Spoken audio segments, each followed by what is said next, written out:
take the title out. This person is not your father. This person is not your mother. This person is not your partner. Stop viewing them as that title, because usually with that title comes a whole fucking list. All right, ladies and gentlemen, welcome to episode 2, Famlife with Phil Gomez on the Rising Man podcast. Today, I got a special brother on the show. This man has been my teacher. This man has been my student. And all in all, I am lucky to call this man my brother. Got my homie, Jose Alejandro. Say what's up, bro. What's going on, brother? And I love that you have been my teacher, and I feel honored and blessed to be called your teacher as well, brother. And obviously, it feels like a blessing to be able to call you a brother. So beautiful to be here. Really excited to have this conversation with you. And as always, it's just a fucking blessing to connect and drop in with you. So. Absolutely. We've had a lot of great conversations in our day. Looking forward to many more. And, like I was telling you before we hit record here, a big part of this podcast is relationships, and I am really grateful for the relationship that we have, because when I think of a brother and someone, and I don't like to use that word lightly, but when I think of a brother, it's really someone that we can swap the student-teacher relationship. And, why would I not want to have men around me that I could learn from, but that are also humble enough to listen to me? That's, I feel like that's like where I'm heading as far as relationship between men. Yeah, I love that, bro. And I remember clearly at one of the powerful conversations that we had, I think we were fetching some water during while some men were fasting. We were talking about the importance of, I forgot who said this, but just being able to switch at any moment from peer to mentor to student, and the power of being able to do that in one single conversation. So it's been beautiful to have that kind of rotate in different conversations, but also it's I consider a brother, just like you said, someone that I could do that in one single conversation. It's not always easy to do with everybody. And someone that allows themselves to toggle between those three in one moment there's always an opportunity and a calling for me to lean in with and go deeper. So lean in. Yeah, lean in. That, bro. Well, one of the things that I respect about you the most as a man is your values, your core values, your moral compass, how you navigate this world and how you move. So to start off the conversation, what would you say your core values are? I love that, man. The first is for me is really truth, but I split that up into two values, and the first being love, and the second being integrity. Because there was one time that a coach of mine helped me distill my essence and just the thing that I really care about the most. And the two words that came up were integrity and love. And then when I said integrity, it was like, yes, like it matters to me to be a man of my word. It's something that I always strive to be. And it was a word that throughout my 20s, I really fucking valued, and I still value it now, but it means something different because of the value of love. Like for me, love means like intentionally bringing something into the world that is bigger than me. And when I combine those two, then it's truth, right? So integrity being the first, love being the second. Another one that I always come back to is also really just intention as well. And that kind of ties into love, but intention, where like if all my values are forgotten and everything comes out the door, I can remember that if I have pure intention, even if it's like literally watering my plants or like getting something for Sam if she's not feeling good, I don't have to be the best or even in integrity with this grand vision that I might have set out to do. As long as I have the right intention, then everything is in alignment and I'm heading in the right direction and I'm somewhat in integrity, right? So those have been the three that I've really been distilling it down to. There's a lot of other ones that I always kind of come back to, like passion and just like playfulness as well. But at the end of the day, like I've just been trying to simplify it lately. Like play is another one that I've been really trying to bring into my life, because it's something that I value, but I always forget about. I never prioritize, and it's something that just gets squeezed in. Then when I think about it, it's like, well, how can I best love myself and put that value up front? Like, part of me usually craves play and usually feels like lonely or defeated if I don't bring some life into the shit that I'm doing. So off the top of my mind, those are the three. And I think if anything, if I keep forgetting, I might just have to make play like its own thing, just to remember that it's something I gotta bring in, regardless of how much I love myself and value the other three. So. That's incredible, man. I really love those. You know, I know integrity is a big one amongst many men. And I think it's that, you know, that deep seated being our word and doing what we say we're going to do. That's something I think culturally has been instilled, which is like one of the good things about masculinity that has been instilled on a wider scale.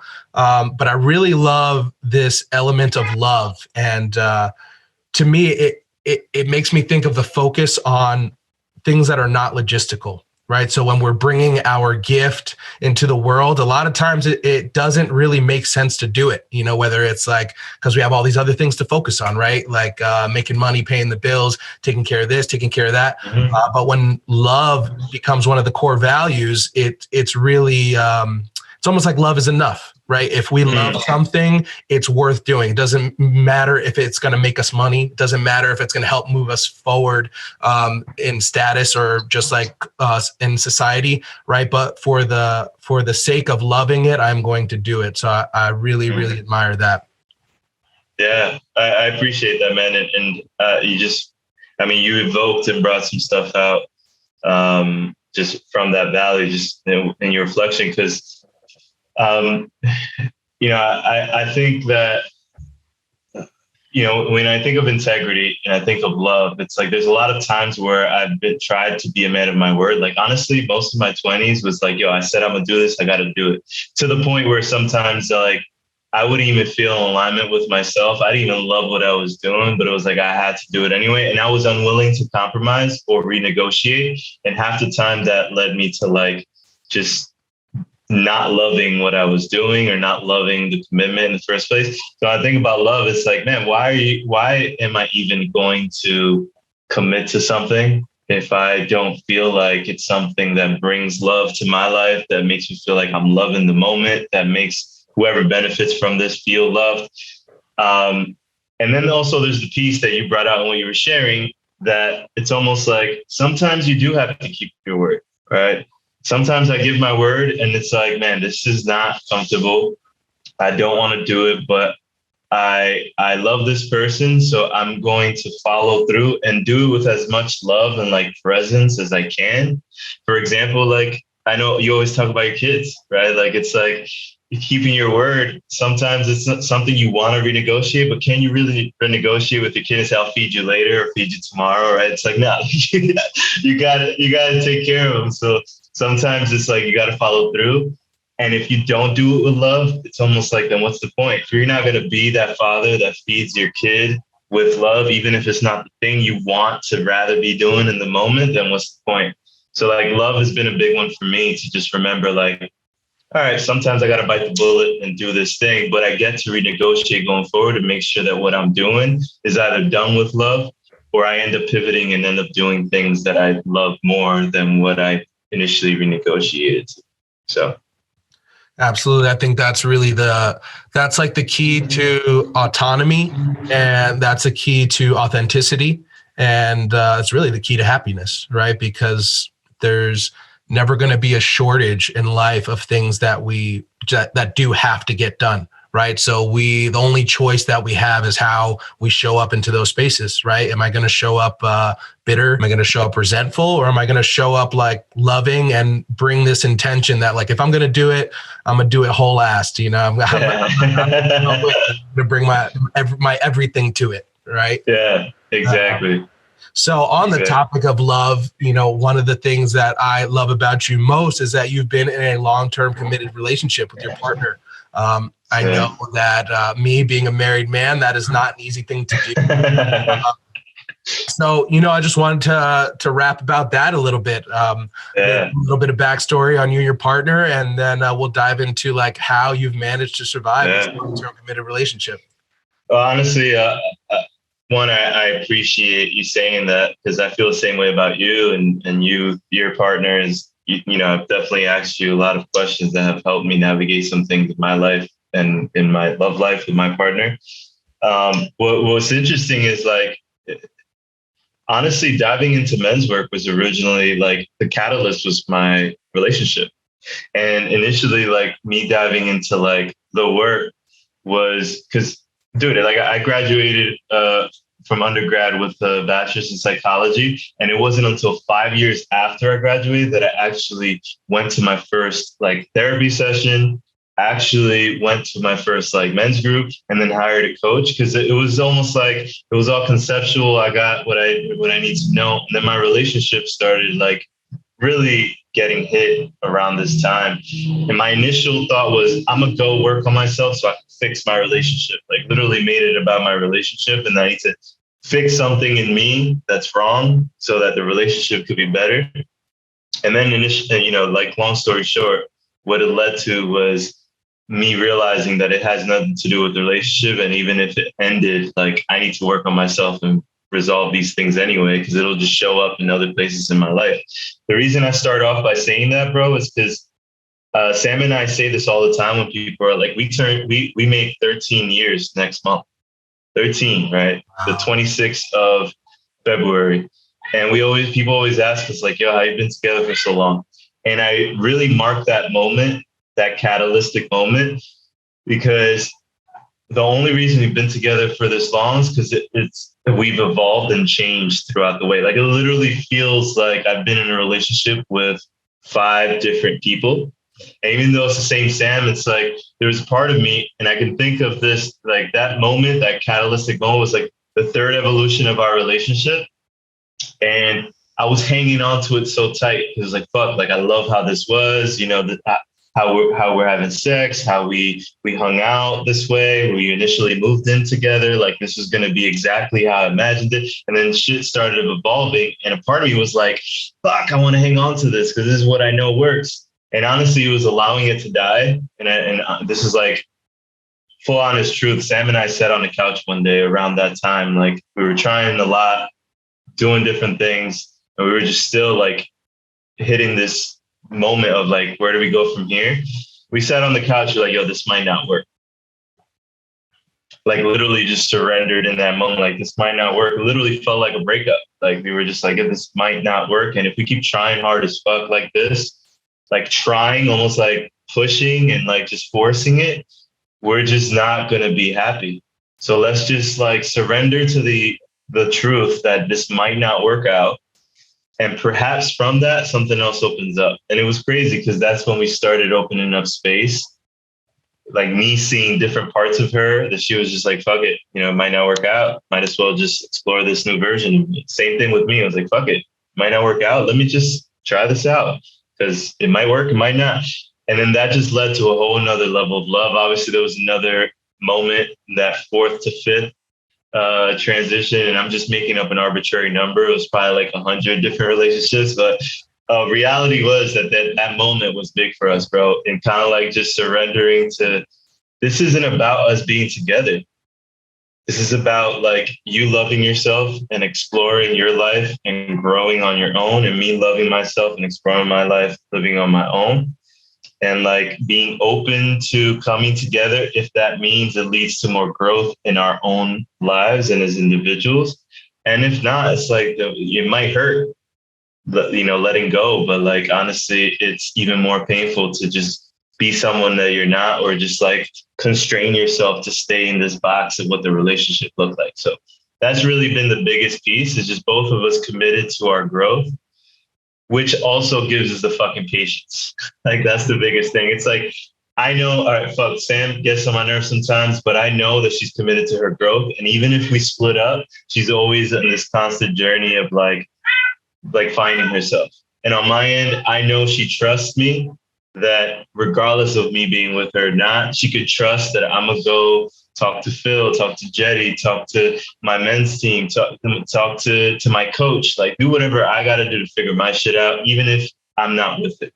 So it's almost like this trust that, all right, I'm gonna be a little patient because this shit is fucking with me right now. But I know that we're gonna be all right, or at least everything's gonna head in the right direction, even if that means we're not together. So really, there's a lot of good points there, man. I think you're either growing together or you're growing apart.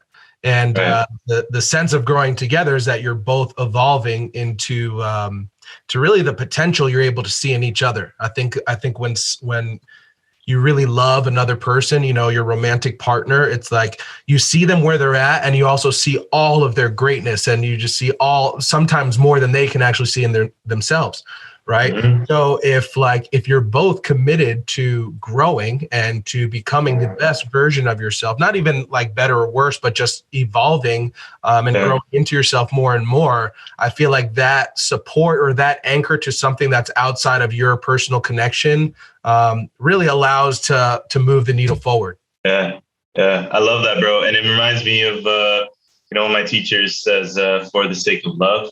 Like he splits relationships, and he says there's, really we create like structures just to give our minds something to attach to and understand shit even like more easily. But he says there's like 3 levels of relationship. And the first is like, unhealthy, or, people use the word toxic, but like unhealthy. The middle one is healthy, right? It's like, okay, you're probably talking about how you feel and where you're at. And then he says the third is sacred, right? Where it's like for the sake of love.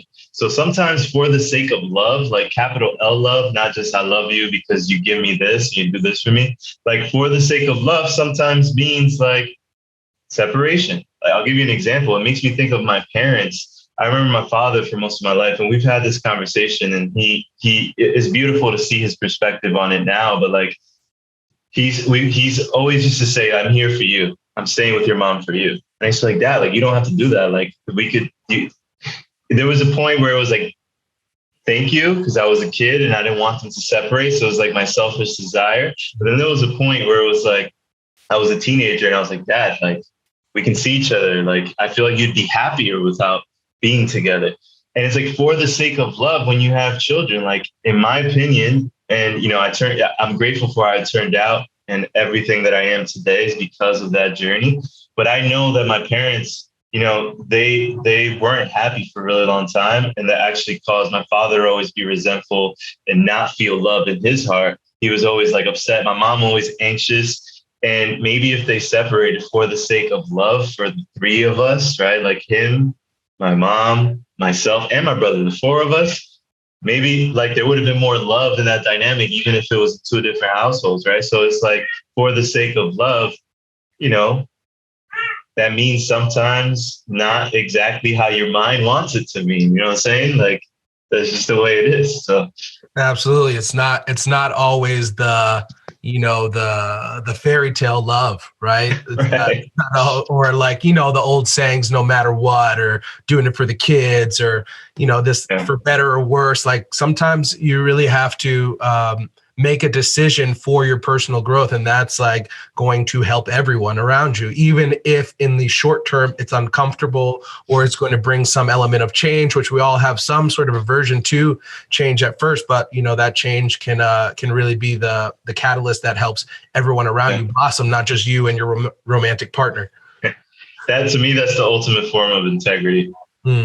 Like honestly, being honest with yourself about like not being in alignment with something anymore, right? Like you said, for better or worse, like Sam and I have been thinking about like, all right, if we do get married, because we're engaged, we were planning on getting married in 2021, the year after our proposal, but 2021, like a year and a half after our engagement, but COVID happened. We were like, okay, well, we got time now. How do we want not just like a marriage, like in the old form of what, like, our parents were saying, when are you getting married? Or like, what would it look like for us? Like sacred union for us.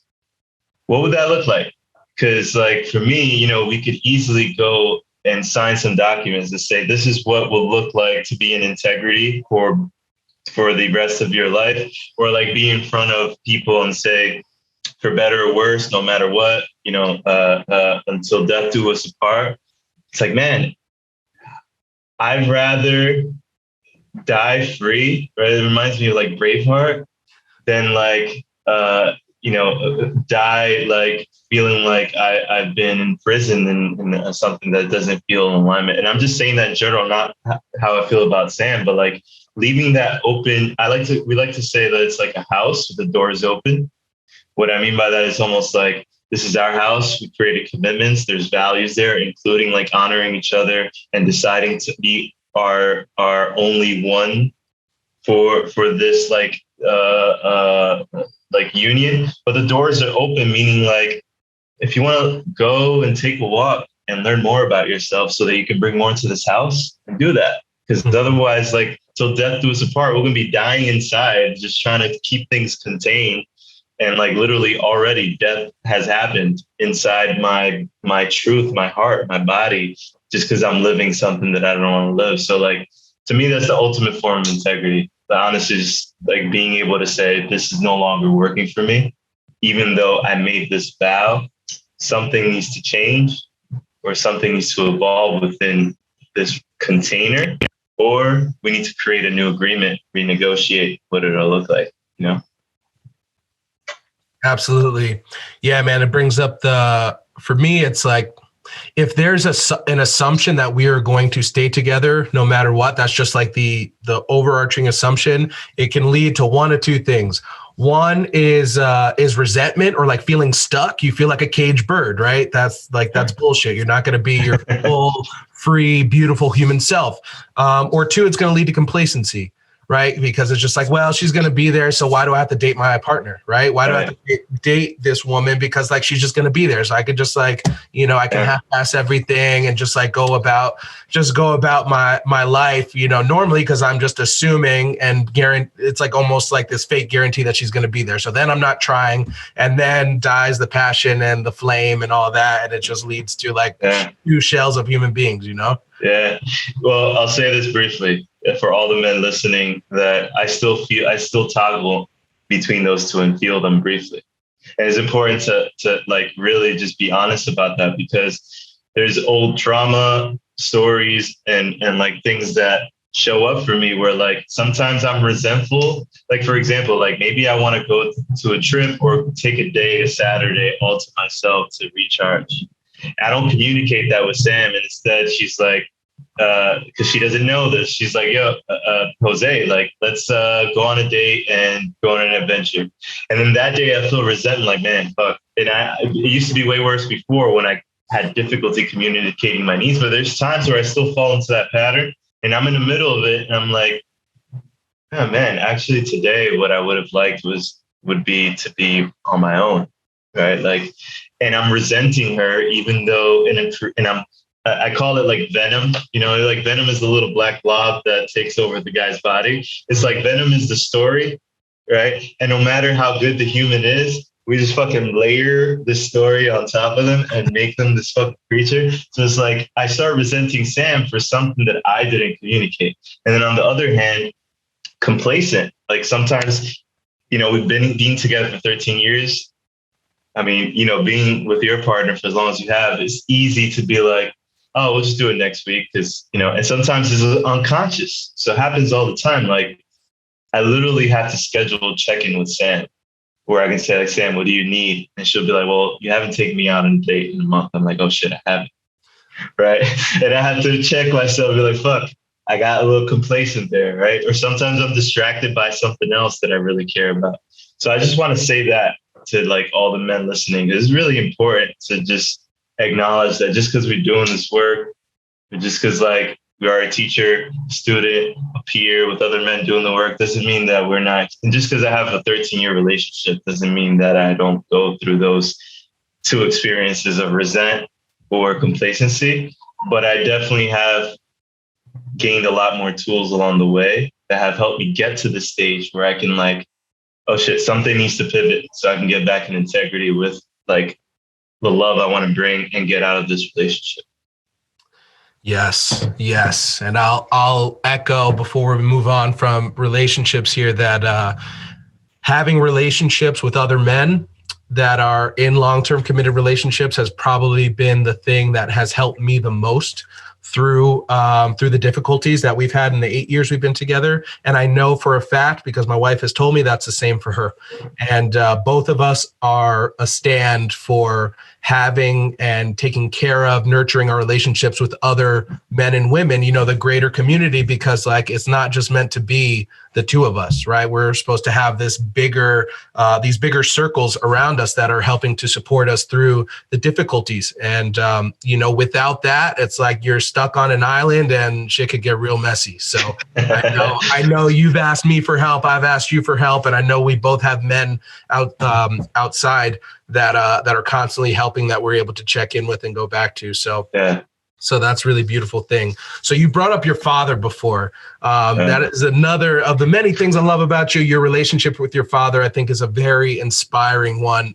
It's really incredible. Obviously, I am a father to a son, and I do a lot of work with fathers. So I have a soft spot for it. So, would love for you to just talk a little bit about your relationship with your father, where it's come from, and really where you guys are at now. Well, yeah, it gets me emotional just thinking about it, because it's been a journey as well. And if you hear a cat in the background, just rescued a cat, so he's doing his thing. But anyway, for some time I honestly resented my father, and that's a big thing that I needed to own and really face off with in order for our relationship to get where we're at today. I think for most of my 20s, I was honestly running away from becoming who he is, right? So there was like this like, man, why doesn't my father, like when I was a kid, even going back to the thing about why don't you guys separate? Like, do what you want to do, Dad. It was like this frustration I was channeling and into judgment towards him. And like into my 20s, it was like, man, Dad, why aren't you like following your dreams, doing this, doing that? Like, and I would like almost like focus on the doing and getting things done so I could feel like enough and not feel like my life was ending up where, quote unquote, my father's was. And then it wasn't until like, really, I realized that, I realized that me running away from him, me like trying to become independent of him, was a response to like being afraid of becoming him, and not a response. It wasn't like actually about becoming myself. And then I was actually leaving behind the values that he actually instilled in me, which integrity is one of them. Like, maybe he didn't like, follow his dream and do certain things. But my father was raised by his grandparents, and just to keep his story brief, he was raised by his grandparents, and his grandparents, like, there's a skip of generation there. Mm-hmm. He was born in the 50s, and he used to walk to school like 5 miles, 6 miles with holes in his shoes. Like, he lived in the country, Puerto Rico, like no cars, none of that. And then, he made so much possible for me to be here by like committing to, I'm gonna make this happen. I'm gonna go to the States. I'm gonna raise my son in a better environment so he can have more options. Like, even to the point where he like sacrificed some of his own wishes so that he can live through me. Right. So that conversation needed to be had. And it wasn't until like I actually had that conversation with my father, like, damn, Dad, what? Like, just express how I felt, my frustrations, and also let him know, like, thank you. Like, I'm really grateful for how far you came in your own journey for me to be here. There was, it was sprinkled into different moments. So I can't really say one moment where like, but I remember there was just this year that, I think it was 2020, that I had a series of really powerful conversations with him where we were able to hug each other. Tears started flowing, and there was just this acceptance and this pride, and we were just proud of each other.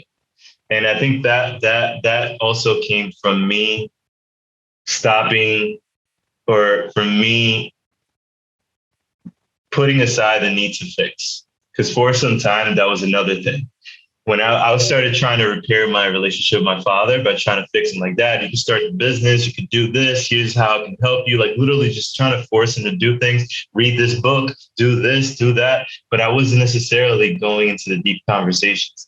And it wasn't until I put that aside and literally I just got as vulnerable as I was trying to expect him to get, and willing to like hug him and meet him where he was at, that we had that series of conversations that year where it was like, my heart was blown wide open. From that, I mean, he came to one of my MRM events, like 60 men there, and we had a moment together that just like, he didn't really know my work until he saw me in my essence, just doing my thing. And it was like a beautiful moment there. Before my rite of passage, I had a beautiful conversation with him there of like what I'm leaving behind and what I'm taking from his teachings and just who he is. And then now he's like, I mean, he's asking me to take him to a peyote ceremony. So he's like, he's fully leaning in. He's curious and he's just doing his own work. He's been vegan for the past 6 months. So he's doing it in his way. Like he's just finding his path. It's just beautiful to see him and allow him to be in his process, but also to know that I had some inspiration in that without forcing it. So I know it was a long-winded answer, but that's a long-winded just journey. No, I mean, it's perfect. It's incredible. And it's really touching for me too. I think one of the most, difficult relationship dynamics we have in our culture is father and son. You know, there's many difficult relationship dynamics, but I feel like that one in particular, especially as we are, especially as the sons are coming of age, right? As we're stepping into our manhood, right? And claiming our manhood and starting to really build our kingdom. It's like, how do you get out from under the shadow of another king, you know? And of course, we have all of these stories you get in men's work and personal development, and then all of our traumas and stories and triggers around our, you know, father wound come up. And I think it can harbor a lot of resentment and a lot of blame, and it kind of closes off this beautiful possibility of like the next iteration of that relationship where it's like really two men who respect, look up to, and help each other. You know, so it's really touching that you've been able to create this with your father. And I guess the two things that I heard that were really helpful were, one, putting an end to like trying to fix your dad, right? Especially as you come into men's work and integrity and love and all those things that are making you and shaping you to be the man that you are. And like, yo, my dad doesn't have to be that as well. Like I don't have to try to fix him, right? So that, and then this element, the element of going first, especially in the sense of being vulnerable, like being willing to take your mask off and be vulnerable with your dad, and, you know, therefore providing the invitation for him to do the same. Which isn't easy. And it's a process. There's still some times where I feel resistance to like being as vulnerable with my father as like, I mean, there's resistance whenever I meet my edge there in any container, but with my father, there's always like this, you know, he's known me my entire life. And like, I'm also afraid of how he might respond. But so far, every time I lean in, I've gotten nothing in return, but just like a blessing. Even when it's resistance on his end, it's almost like there's a learning there.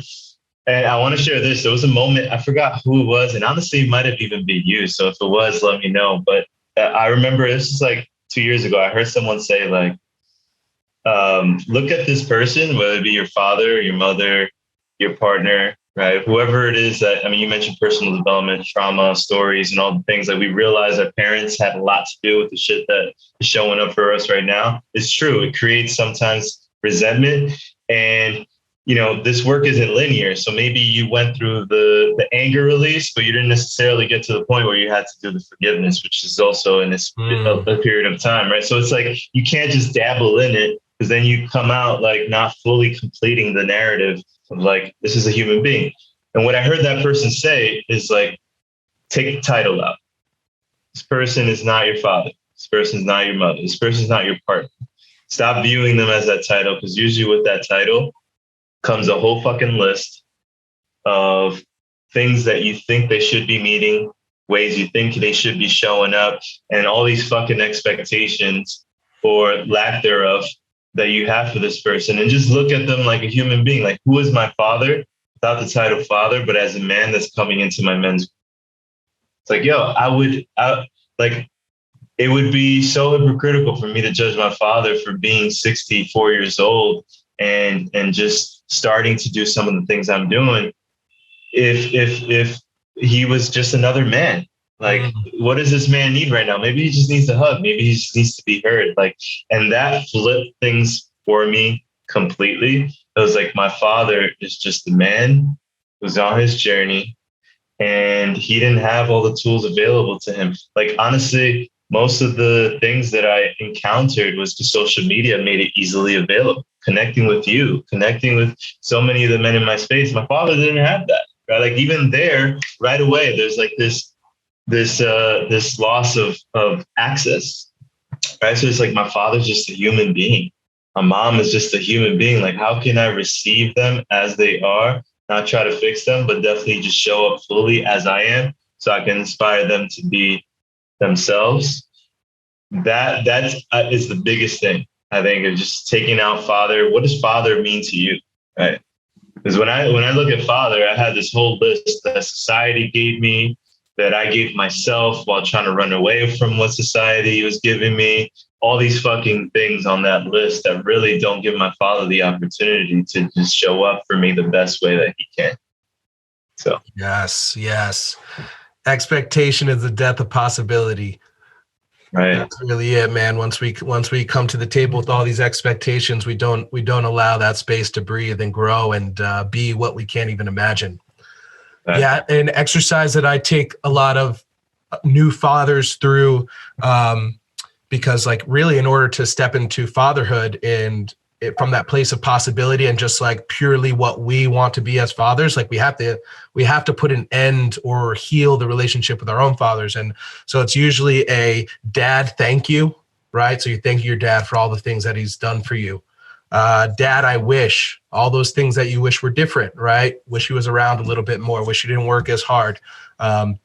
And then lastly, dad, I have compassion for, because as we become adults, as we become men, you start to realize, like, damn, we really were just watching our parents grow up.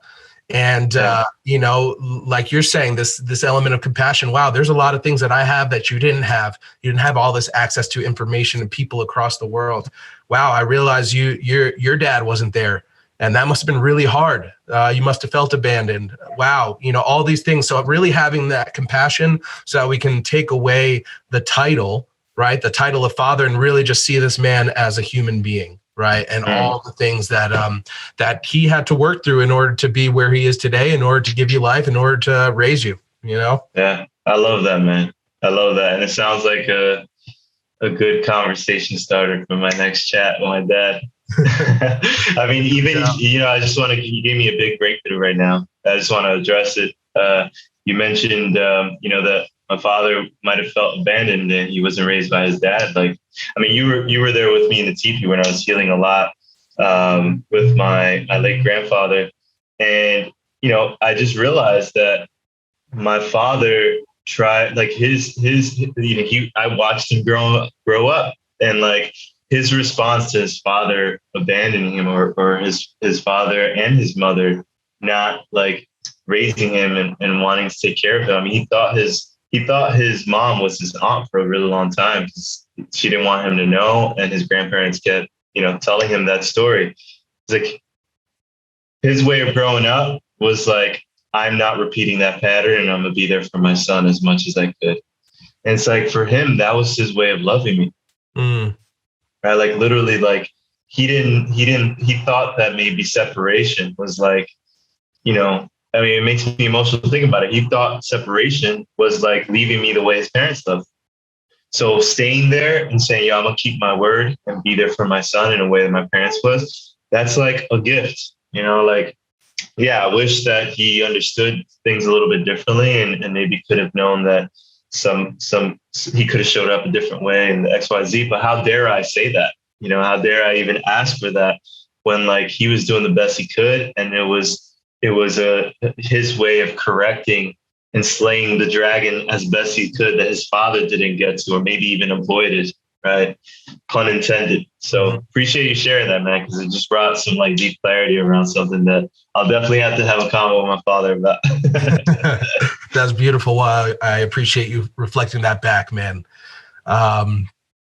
Incredible. So switching gears one more time here.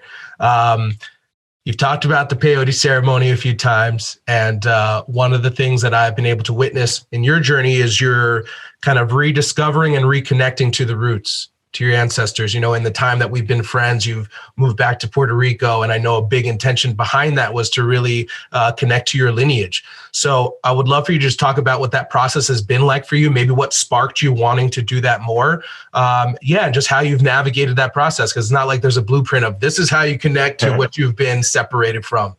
There's not. I'll just say this, that I was baptized, had my confirmation, and did my all the things, you know, like when I was a kid, I was raised Christian, Catholic. My parents were like bouncing around a little bit and really just wanted to leverage, you know, the church and religion to help me like have resources to be raised and values, right? But they weren't necessarily really religious, but it was just like I was always around that. And then honestly, my teens and my 20s, I just really started rebelling against it. Kind of like I just described, like my relationship with my dad. It was like, I would call myself an atheist. I would argue with anybody who said there was something greater than us. Like, nah, it's like this. Here's how it is. Like, I was just really resisting and like trying to find my own truth. Right. And a lot of it came initially from a frustration of like, why is this book telling me that this is how it is, and this is how it has to be, and this is how it looks like, and here's how I need to interact with it. And I was like, fuck all that. Like, I don't want any part of it. So that kind of like was my initial journey. And I was like, I wasn't allowing myself to connect with spirit in my own way. So, I think throughout this journey, I started to really like this journey that I told you about, the catalyst, my relationship and diving into men's work, therapy, etc. I started realizing that I was just having a lot of spiritual moments. I can't even describe it. It wasn't like, I was speaking in tongues or it was just like a spiritual moment that I can't describe. That was like, there is something else here with me in this moment. And I think breath work was a big part of that, some plant medicine as well. But really, there was just moments, even in just like healing something. Like right now, we just dove into healing generational trauma. Like there was moments where like I literally just had a heart-opening experience where I was like, I feel like love is like coursing through my body. And this can't be something I could explain with like any of the shit that I used to explain before. And then that got me curious, honestly, about learning more about my lineage, right? So on a spiritual level, but even on just like, like, where did I come from? Like, who am I beyond my parents? Because I had this view of like, again, when you do this work, you think it's just your parents and your grandparents, but then like you realize that there's actually some such thing as generational trauma, and you actually are carrying like generations of DNA in you, not only the trauma, but also the wisdom and the power, right? So I was curious about how to learn about all of this in all areas, physically, like, understanding who my grandmother was. I just recently at Thanksgiving, my grandfather told me that his grandmother, they used to call her Mano Santa, which means like a healing hand. She used to know what herbs to bring together and like heal people in the family.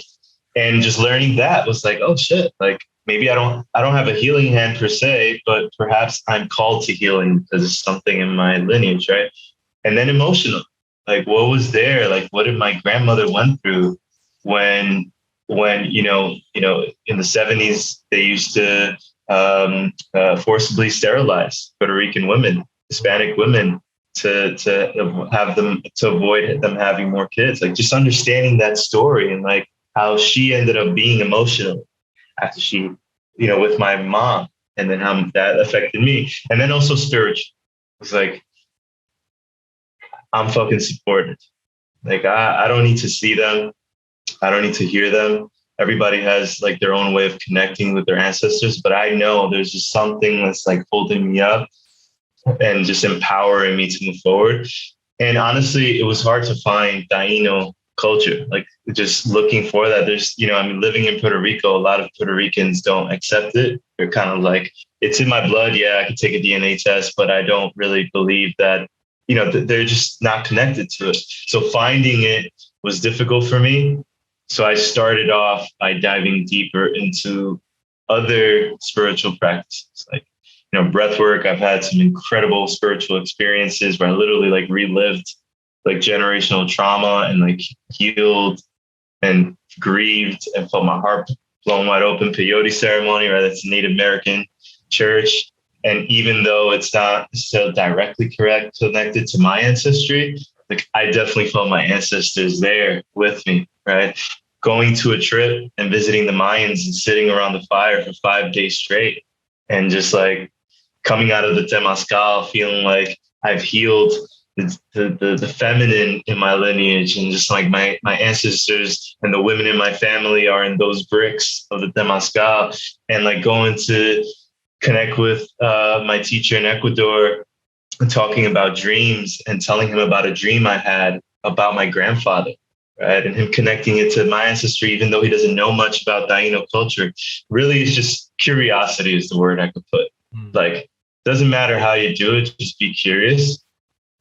Be curious to just exploring something else outside of it, because it just gives so much. It's given me so much more meaning to my work and my intention and my love and my integrity when I feel like I'm doing it not only to heal the generations that came before me, not only to support men healing themselves in this generation, but also to heal those that come after me, and that I'm supported. And there's a bigger reason for me doing it than just my simple, like, one life, what I feel like I got to get done in order to feel successful and be at my grave complete. Right. So that's been my journey, but it's been hard to find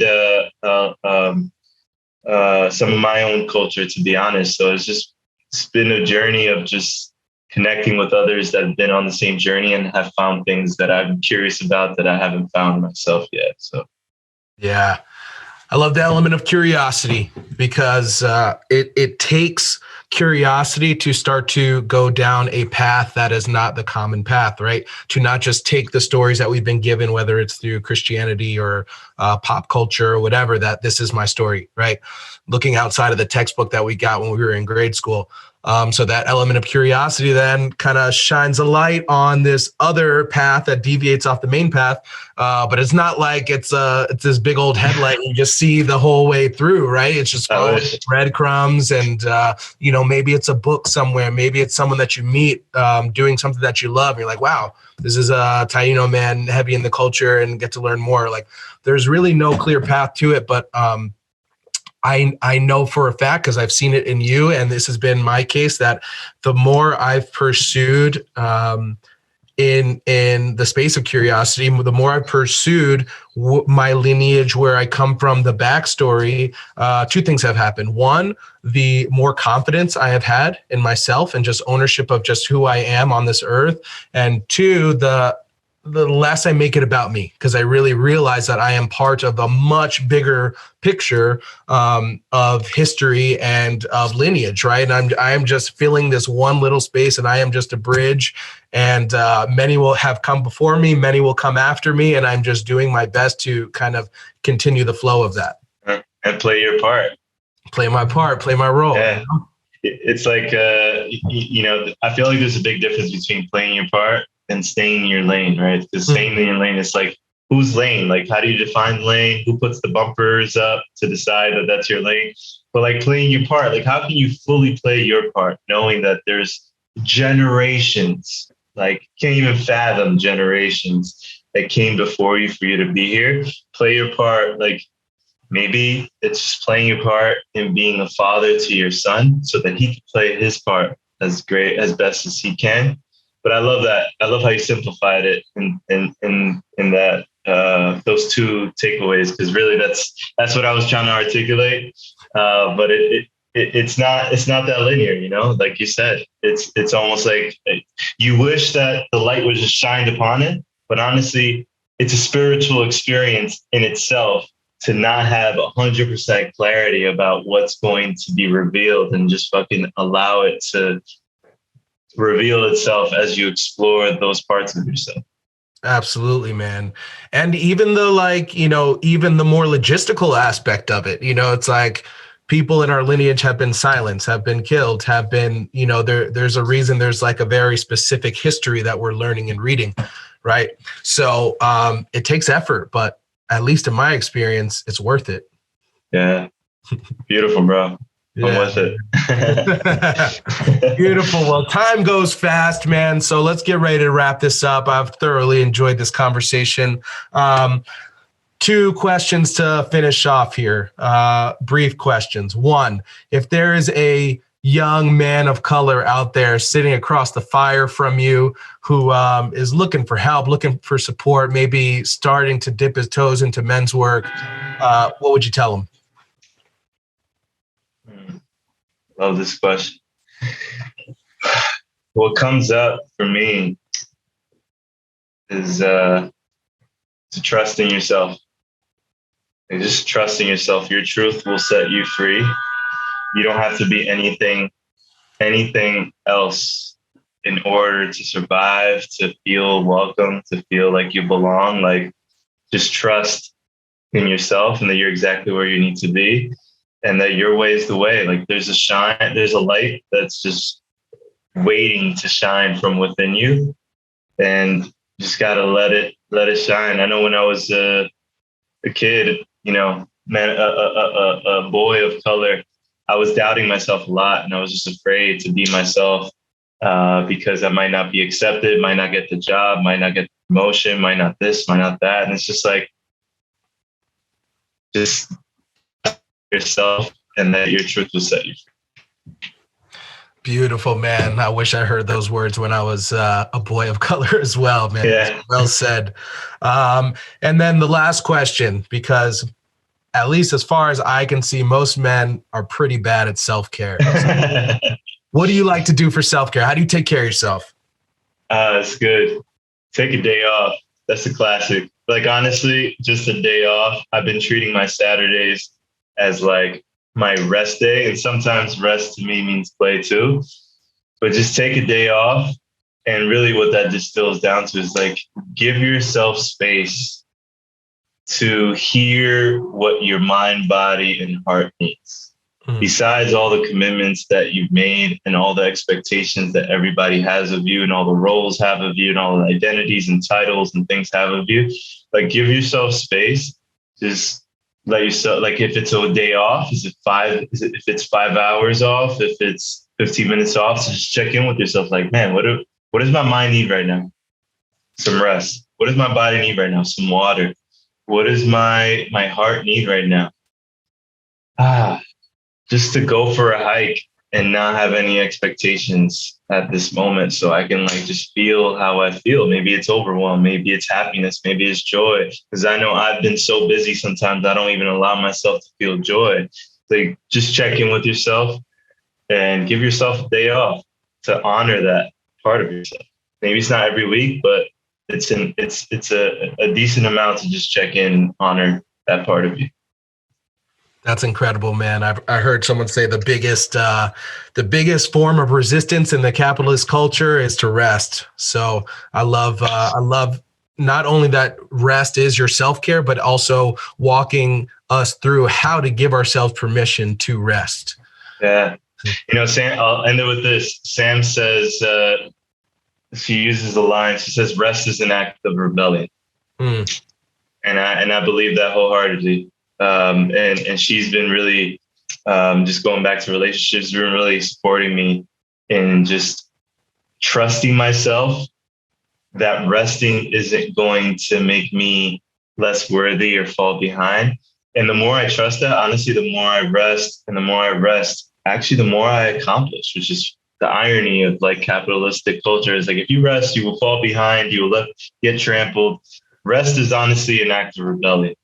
And I found that that's the biggest way I can rebel against living my life according to others and just honoring my truth. It's like rest, because at the very least you'll get clarity around like what it is that you really want to do, and what you really need. So yeah. That's a fact. You got a good woman over there. Don't be getting. And lastly, big yourself up, bro. Let the people who are listening know where to find you, what you got going on, all that. Yeah. So where to find me? I mean, best place to find me. And I've been kind of turning up the heat on social media as well. It's just on Instagram, Jose_Alejandro. Offerings. I mean, I got a program called Intentional Impact. Next round starts February 11th, about half full. And I just take men through a 11-week journey, men who are committed to really embodying their truth and living their vision and increasing their impact in whatever way that looks like.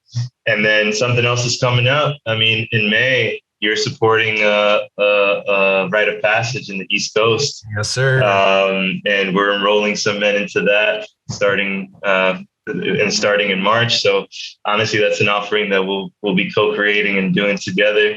So if there's any men of color that are called to or curious about rite of passage, honestly, just and you're anywhere in the East Coast, like you're gonna have a couple brothers of color there just supporting you. So that's an invitation. If it's a boat that is calling you and you want to party in. Hop on. Beautiful, man. Well, I'll co-sign with Intentional Impact. I took the course twice because it is that good and it absolutely changed my life. And, I just want to thank you publicly for the clarity you were able to give me. And from that clarity, just the amount of men, amount of fathers, the amount of families that I've been able to serve and impact and help. So Thanks for being the man that you are, bro. Thank you, bro. Thank you. And I appreciate it because that intentional impact is what it is today because of you being my teacher and also pushing me to my edge and allowing me to be on my journey.